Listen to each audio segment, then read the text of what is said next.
대통령 박근혜. Chaebols sind jene großen Großkonzerne dominieren Diese Südkoreas Familienclans Wirtschaft. herrschen über Nordkorea. Die Ursache für die Tragödie ist zunächst weiter unklar. Das heißt auch, dass sie ihre Kinder wohl nicht lebend wiedersehen. The Chaebols are those large corporations that dominate South Korea's economy. These family clans rule over South Korea. The cause of the tragedy is initially still unclear. They also have to face the fact that they will probably not see their children alive again. An emergency call center in South Korea receives a call.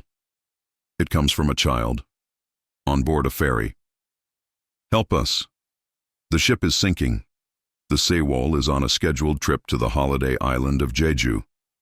It has 476 passengers on board, most of them students on a school trip. The emergency call operator asks the boy if he can speak to the captain.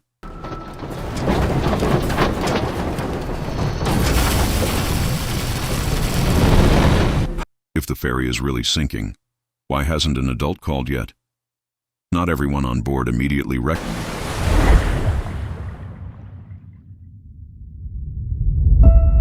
recognizes the seriousness of the situation. Some children cheer as the ship tilts to the side, as if they were on a roller coaster. But shortly thereafter it becomes clear the ship is indeed capsizing. Panic breaks out. A short time later, the 6,800-ton ship sinks into the waves. The boy who made the emergency call drowns, along with around 300 other passengers. Most of the victims, teenagers. All of South Korea is in shock. How could this have happened? Who is responsible? The crew is accused of incompetence and cowardice. The ship was already sinking when the captain sent the passengers to their cabins. Don't move.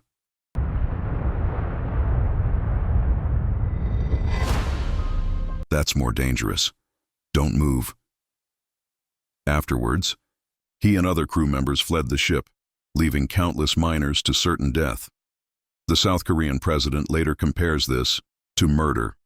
The captain is sentenced to life imprisonment. The Coast Guard is also pilloried. They allegedly reacted too slowly and made serious mistakes in the rescue measures. But then, investigations reveal that incompetence was not the only cause. On that day, the ferry was carrying twice the permissible weight. Apparently, the Sewol was illegally modified to increase its transport capacity. More cargo means more money. The population is horrified. How could someone so unscrupulously place their greed for profit above the safety of countless people? The owner of the ferry must be held accountable. But who is that anyway? Corporate ownership structures in South Korea. 3.3 갤럭시 라운드 Are sometimes not so easy to trace. Family-run conglomerates control gigantic networks of subsidiaries. The complex structures often obscure who is really in charge. Some of these families are so rich, they are considered virtually untouchable.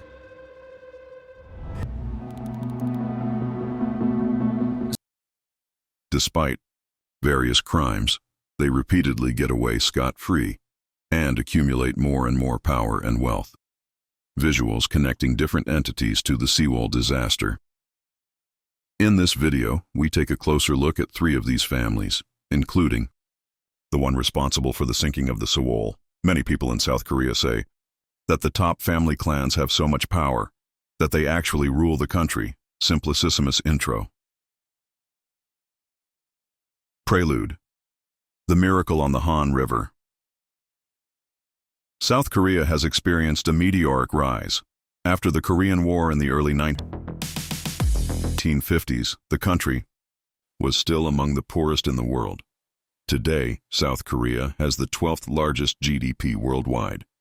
This rapid upswing has 2 main reasons: a strong export economy and the dominance of the Chaebol, powerful family businesses that, as conglomerates, dominate various industries. Immediately after the Korean War, the military dictatorship pumped heaps of capital into a handful of family businesses to boost South Korea's key industries. The Chaebol grew quickly and diversified their business into sectors like tech, finance, and manufacturing.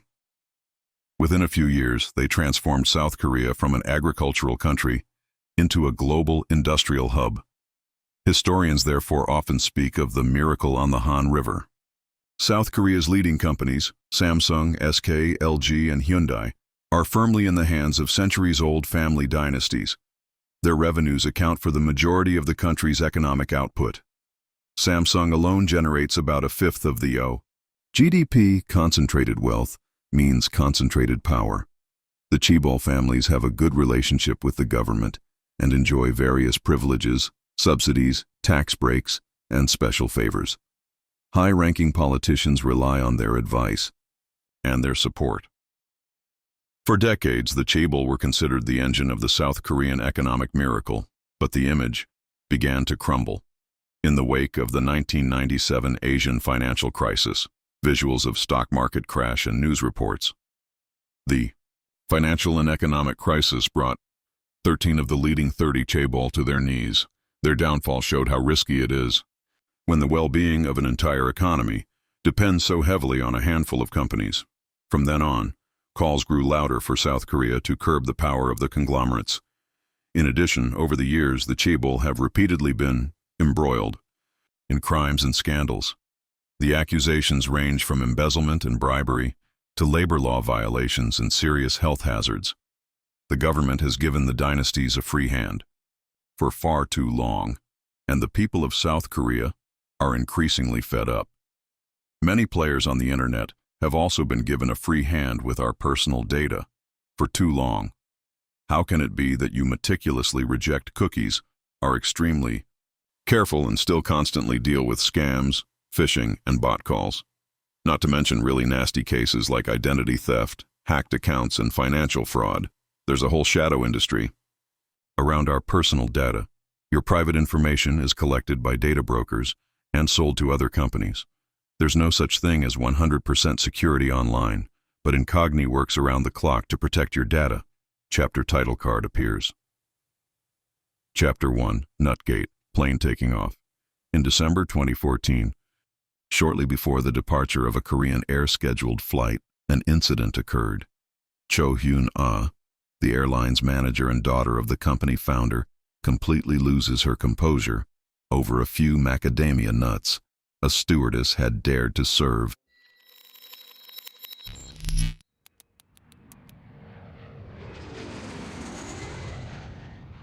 her the nuts in the bag, instead of properly in a bowl, as befits her status.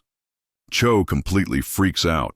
She summons the head of cabin crew to her and forces him to apologize on his knees. She has the plane roll back to the terminal, throws the cabin chief off, and demotes him on the spot. It sounds like an absurd story, but for the people of South Korea, the incident is fuel to the fire of their growing discontent. Another proof of the arrogance and presumption of the Chaebol bosses. The population first vents its frustration online, and then also on the streets. At first, Korean Air tries to downplay the matter. A statement says that Cho, as a manager, had a duty of quality control. It was therefore quite normal for her to punish an employee for misconduct. But people are not appeased by this. They have long been bothered by the arrogant behavior of the airline dynasty. In 2005, Cho's brother was investigated. He allegedly pushed an elderly woman. Her father, convicted of tax evasion, and Cho herself is criticized for deliberately giving birth to her sons in the USA to circumvent South Korean military service. In the end, she tearfully apologizes for the incident and resigns from her managerial position. I'm sorry. She faces trial for violating flight safety and abuse of power. However, the threatened 15-year prison sentence is reduced to the minimum of 12 months. In the end, she only serves 5 of those because a judge revises the verdict. Often, the influence of the Chaebol extends far into the government, right to the very top. Visuals transition to Park Geun-hye. Even in the 2012 presidential elections, the power of the family dynasties is a central issue. Park Geun-hye, becomes the first female president in South Korea's history. Korean audio of her inauguration on February 25th. 2013년 2월 25일 대통령 박근혜 2013. February 25th, 2013. President Park Geun-hye. Many fear that with her at the helm, absolutely nothing will change. After all, she is the daughter of Park Geun-hye, who rose to become a dictator through a military coup in 1961. He is considered one of the architects of the Chaebol system. In 1974, his wife was assassinated, and Geun-hye, at just 22 years old, effectively took her place as First Lady. Supporters of Park Geun-hye celebrate him for his role in the economic miracle. His critics primarily remember his repressive tyranny and the harsh persecution of dissidents. One of these dissidents becomes his daughter's biggest rival in the 2012 elections, Moon Jae-in. He is a former human rights lawyer and was a regime-critical activist during the military dictatorship. Park Geun-hye's campaign is more business-friendly than her competitors. She focuses on reform instead of punishment. Yes, the Chaebol system had gotten out of hand, but with the right reforms, the conglomerates could be brought under control. But then, the Sewol Ferry sinks. Korean audio. Open this gate. Kids were killed while waiting. They waited and died. The disaster is on a completely different scale than the usual level of embezzlement or tax evasion. The population is traumatized and outraged, and the president vows she will hold those responsible mercilessly accountable. Chapter title card appears. Chapter 2, The Faceless Millionaire. Investigative board with strings connecting photos. Investigators have to unravel a complex financial network to identify the owners of the Sewol, the Yu family. Its most famous member is patriarch Byung-eun, a reclusive big businessman, spiritual cult leader, and eccentric wannabe artist. According to the president, Yu and his family are the real reason for the disaster. She obtains an arrest warrant for him and other members. Byung-eun is rarely seen in public. He is also called the Faceless Millionaire, and since the sinking of the Sewol, he has vanished, as if swallowed by the earth. President Park launches the largest manhunt in the country's history. She mobilizes the military and nearly 10,000 police officers to storm the training center of the Evangelical Baptist Church of Korea. Yu co-founded the cult-like movement in 1962. He is considered a charismatic speaker and, at that time, gathered tens of thousands of followers around him who willingly followed his calls for donations. Thus, in the 1970s, the church became a profitable business model. Visuals of various products. Yu funnels the money to companies linked to his church, which sell a wild range of products, from organic milk and car parts to enema devices. The profits from these businesses make Yu and his church very rich. At this time, South Korea is still relatively poor. There is hardly any state investment, and the government is just beginning to invest capital in individual family businesses. But through a mix of proselytizing and fundraising, Yu builds a flourishing business, even without state aid. In the 1980s, his family business is already considered a mini Chaebol, transition to a dark factory setting with bodies. Then, the headlines pile up. In 1987, 32 members of an offshoot of his church are found dead in a factory hall, bound and gagged. The police believe the victims took their own lives due to outstanding debts. Apparently, payments from several accounts went to Yu and his church. Authorities investigate whether Yu is connected to the alleged mass suicide. However, they drop the charges due to lack of evidence. Nevertheless, a court convicts him of embezzlement. Yu enriched himself with the help of donations and real estate from church members. In 1992, he goes to prison for tax evasion and fraud. After his release, he tries to cultivate a new image. he dedicates himself to nature photography and adopts the artist name Ahai, little child. Then he rents entire wings in prestigious museums worldwide to exhibit his pictures. He plays the role of the publicity-shy art star. All this is probably meant to distract from the bad press of the past. He holds shares in various corporations. One of his most lucrative businesses is the acquisition of this ferry company. The Yu family pockets profits of at least $3.8 million. And this very shipping company also owns the Sewol police raid on a compound. 2 months after the ferry disaster, the Korean police storm the grounds of his Baptist church. Hundreds of cult members protest on site and form a human barricade. A large banner reads, "We will protect you, Byung-eun, even if 100,000 church members are arrested." Helicopters hover above them. Some threaten the police with violence. Others are ready to die as martyrs. The police break through the barricade, search the grounds, and return empty-handed. At this point, the investigators do not yet know that Yu is hiding in a secret closet in his holiday home, 300 kilometers away. Body discovered in a field. A few days after the raid, 18 days after Yu was last seen, a farmer finds a male corpse in an orchard. It is lying on its back and is already so badly decomposed that it cannot initially be identified. What is certain is that the deceased is wearing expensive Italian clothing. Next to him are rice wine bottles, a vial of shark liver oil, and a copy of a book written by Yu. After a 3-day autopsy and over a month of investigation, authorities confirm that it is indeed Yu. An official cause of death is never given. Boxes being carried out of a building. Then, suspicion grows that authorities also share blame for the ferry disaster. According to the prosecutor's office, Coast Guard officials deliberately ignored the ship's glaring safety problems after Yu's shipping company had courted them at lavish dinner parties. Employees confessed to simply waving the ferry through inspections. The weight of the Sewol was reportedly checked, roughly from a distance. A significant factor in the overloading on the day of the disaster was an art gallery with tons of marble. Yu allegedly insisted on its installation to display his pictures on board the ferry. For more and more South Koreans, it is clear the reason for the sinking of the Sewol was the greed for profit of a single man, and the government did nothing about it. Visuals of Chaebol groups.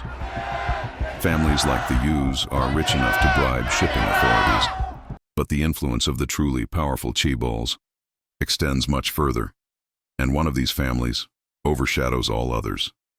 Chapter title card appears. Chapter 3.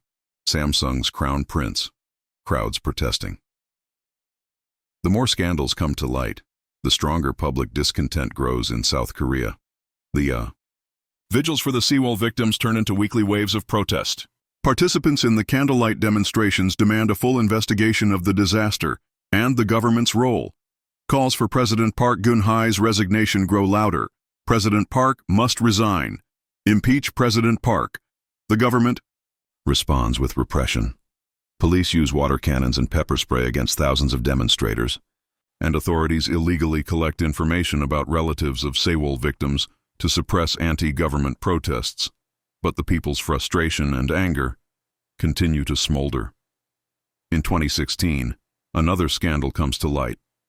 By now, at the latest, it is clear that President Park will actually do nothing to curb the power of the Chaebol. On the contrary, 피청구인 대통령 박근혜를 파면한다. She gets along particularly well with the influential family clans. Better than the law allows. Park is entangled in a web of secret deals. With managers from Samsung and other corporations, she and her government have been bribed. On a large scale, Samsung donated $36.4 million to her best friend's NGO. In return, Park gave the green light for a highly controversial corporate merger. Since the merger, the Samsung family has even more control over South Korea's most powerful Chaebol. De facto chief Lee Jae-yong is often referred to in the media as Samsung's Crown Prince. The bribery scandal is the nail in the issue. Coffin for Park's presidency. Korean audio. By virtue of this decision, President Park Geun-hye is removed from office. By virtue of this decision, President Park Geun-hye is removed from office. She is the first head of state in South Korea's history to be removed from office. A court sentences her to 24 years in prison and a fine of 14 million euros. Samsung's crown prince also has to go behind bars for 2.5 years for bribery and corruption. Park's successor is her 2012 rival, Moon Jae-in, the former. Human rights lawyer promises he will not pardon anyone convicted of corruption, but the Samsung family simply has too much power. Lee Jae-yong is released from prison by Moon's government after just a few months and later pardoned. The president explains that while Lee is rightly criticized for his crimes, he is simply urgently needed. Samsung is too important for the domestic economy. South Korea cannot afford to imprison the corporate chief. Thus, Lee Jae-yong is ultimately above the law. In a way, this even has a tradition. Lee's father was also convicted of fraud and bribery in the 90s and did not serve a single day of his prison sentence. Even though Lee's pardon is controversial, a 2022 poll shows that 77% of South Koreans approve of the decision. According to experts, people are afraid of an economic downturn. There is a widespread adage, as long as Samsung is doing well, South Korea is doing well. To this day, Lee holds a top position in the corporation. Currently as CEO of Samsung Electronics, he is considered the richest person in the country. President Moon had already broken his campaign promises before. He pardoned the convicted ex-president. Park, after only 5 years in prison, he said he wanted to unite the people. Both the dictator's daughter and Samsung's crown prince are free.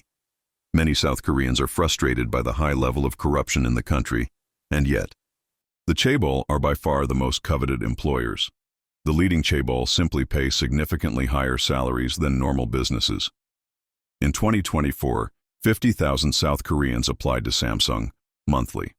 One thing seems certain, as long as South Korea's most powerful families have such great influence on the economy, real reform remains difficult. Cheers.